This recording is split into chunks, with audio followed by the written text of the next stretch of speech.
pesnik Miroslav Todorović. Dok slušam poeziju kosovskih pesnika, čujem zvuk usudni iz hristolikih stihova, eho zvona što sve čuva i slika. Vidim zemlju, kamen, narod, kao slova ova.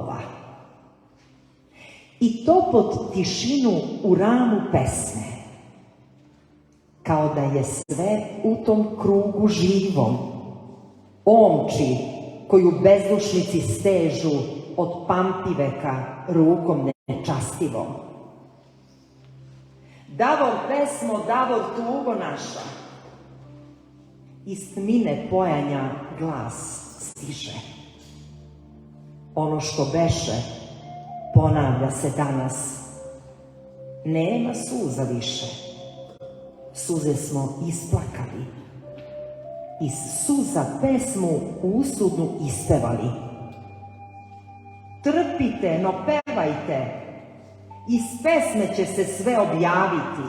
Pesma je vatra, njiva, kuća, crkva na bregu. Duša u prsima, zemlja živa.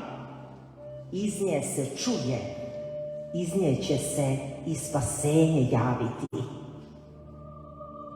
Iz poezije kosovskih pesnika ječi istorija, vri u Karakazanu, nose stihovi lijevu u desnici ruci, viju dimovi iz knjiga starostavnih, idu kolone, zvona zvone, čuju kobi zvuci.